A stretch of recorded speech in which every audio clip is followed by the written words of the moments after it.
台山嘅汶川，前面咧環山漁港啦，再往前面就出海噶啦。呢個地方你睇後邊，如果我唔同你講，你唔知係乜嘢啊？蠔生呢樣嘅，我帶大家睇下我哋更蠔嘅原材料。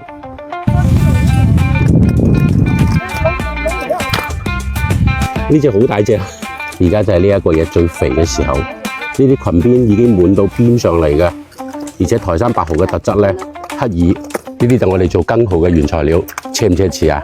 一隻大過一隻，你睇到冇？哇！捏落去嘅時候，佢唔係話軟賴賴嘅，係實手嘅。其實我哋成個中國嘅沿海都可以養蠔嘅，但係台山呢個地方蠔做乜靚咧？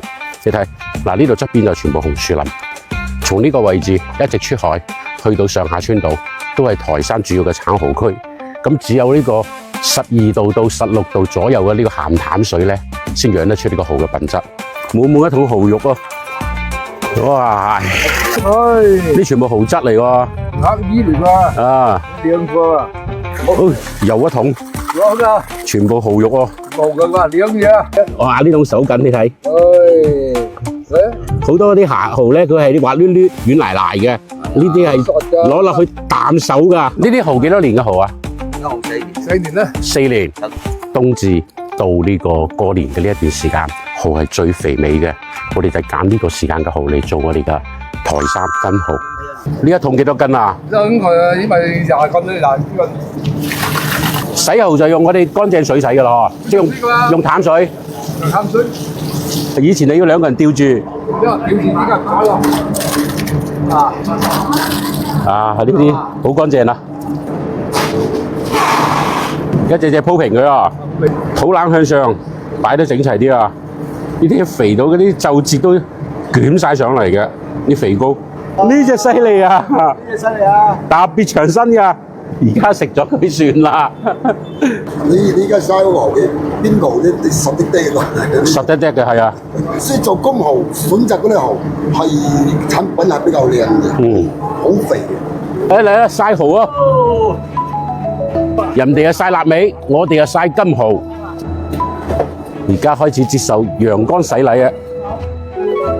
曬到6個鐘頭左右啫。咧呢個蠔就要反面啦，要曬2日啊！我哋啲蠔2日3日。肥到尖晒嘴啊！嗰啲尖尖地，你睇個蠔結飽滿，尖，食到架齒咁嘅嗰個啲蠔，你肥到你隨便攞一隻都係食到架齒咁嘅。即係我哋又另外一個產品，我哋挑選啲最肥嘅蠔，翻嚟係做公蠔，唔係嗰啲嘛，雪中大王。雪中大王。我哋如果曬到成品之後，應該仲會深少少嚇。仲深少少。我哋廣東人講不時不食嘛。你嘅材料一定係到呢個時候最靚嘅時候先係曬更蠔嘅。係啊，你嗰隻蠔你睇就係咁細，嗰隻蠔咧都係好肥，超肥嘅。你個肚直接搣開嚟。你個水分都冇乜水分嘅。呢個就係6個鐘頭之後曬出嚟嘅效果啊！而家仲未乾透嘅。而家呢個仲要曬幾耐啊？嗰個仲聽日仲要1日啊！今日曬多1日啫嘛。哦，仲要等多1日。啊，聽日仲要曬1日。咁我哋繼續等待天日出嚟嘅效果係點樣嘅？係啊。曬咗2日嘅蠔，我哋睇睇。好香嘅蠔嘅香味。呢啲係我哋台山汶川更蠔。喂，老友，煎佢啦喎。好，15頭，呢隻25頭。先煎25嘅。先煎25啊？煎25嘅。嗱，攬鑊落油，落蠔，落薑。調細細嘅火，千祈唔好大火啊！因為你大火咧變成油炸佢噶啦，你不停要開始慢慢翻轉。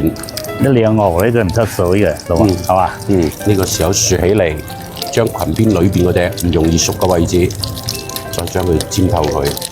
我哋啲蠔除咗香煎，最原汁原味，仲有咩做法？攞嚟燜雞啦、蒸雞啦、燜排骨啦、蒸排骨啦、蒸煲湯啦、煲湯啦。就係外邊啱啱好脆嘅側邊，入邊糯嘅啲蠔靚咧，佢點煎嗰啲梅熟水都咁大隻。而家已經流晒口水咯，兩邊都咁靚，係嘛？嗱啲裙邊啦，煎下佢脆嘅，入邊糯嘅，係咪？好靚。嗱呢個時候咧，而家你用淮鹽咧，就滲少少淮鹽落去；而家冇咧，就簡簡單單啊。其實胡椒粒，胡椒係啦，豉油啊。有啲人中意蜂蜜都得嘅。冇錯啊。蠔我要1隻，薑我要1片。你真係識食啊！如果有2片嘅檸檬意思啊，夾埋佢仲靚啊！哇，嗰隻鹹鮮味啊！佢甘香得嚟落口㗎。